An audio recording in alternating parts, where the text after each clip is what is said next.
In 1999, the sports car of the century was named as the Mercedes-Benz SL, and this vehicle sums up anything pre-1999. Look at pictures of it. It really gives you an idea of the era of the 1950s and 60s.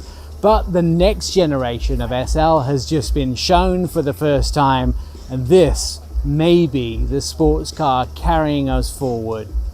In the past, all Mercedes AMG SL vehicles have started their lives as everyday SL cars. They went to the new Mercedes AMG factory, where they have been upgraded to become part of the iconic AMG family.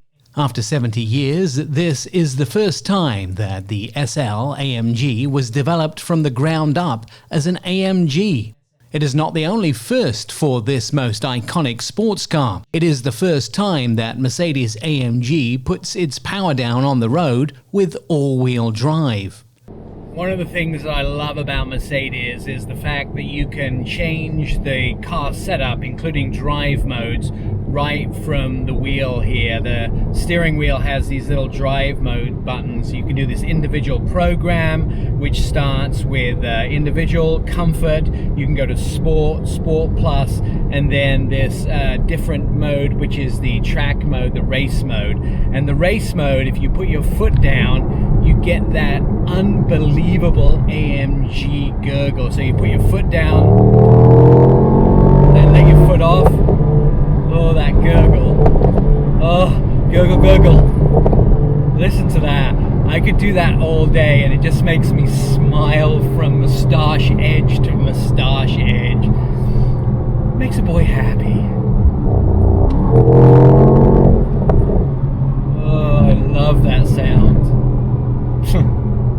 The firsts with this new Mercedes AMG SL keep coming. Rear-wheel axle steering makes bobbing and weaving at speed feel more like a flyweight boxer, with up to an estimated 577 horsepower and 0 to 60 miles an hour of 3.5 seconds. The Mercedes AMG SL comes in two flavors. The difference is the 63 is more powerful than the 55. There is more good news for this generation of SL. The soft top is back.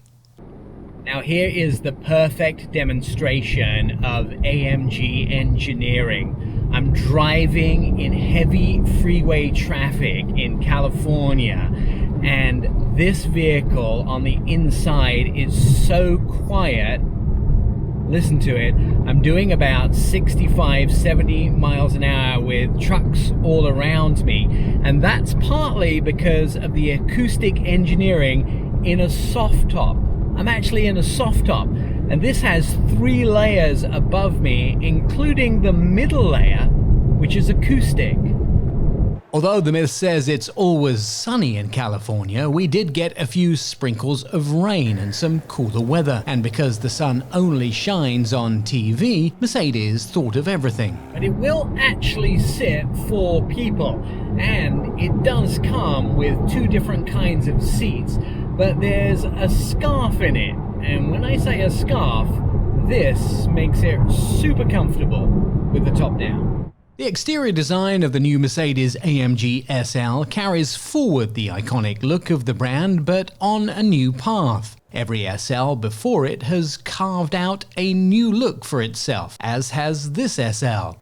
Now with a more powerful look from the bulges in the long hood, it has more room to become functionally a more everyday driver. SL, which stands for super light, is even more fitting for this generation of the icon. Despite the fact that this has grown in size, it's even more nimble than in the past. Not shaped to force itself to high speeds, but through the air with masterfully shaped aerodynamic design. Body structures that came from a wind tunnel. Now, how often have you had a problem with sunlight reflecting off your screen in the vehicle and wished the screen was at slightly a different angle? Well, Mercedes thought about that, and this is the first time I've ever seen this happen in any vehicle. You can actually press a button and change the angle of the screen. Jumping forward 70 years, the SL is highly modern in the cockpit. Everything centered around the Mercedes Amg system. It is fairly obvious that aeronautics was the design inspiration for those responsible for the interior, with all elements drawing the eye back to the 11.9-inch screen placed in the center of the cockpit. I'm Nick Miles.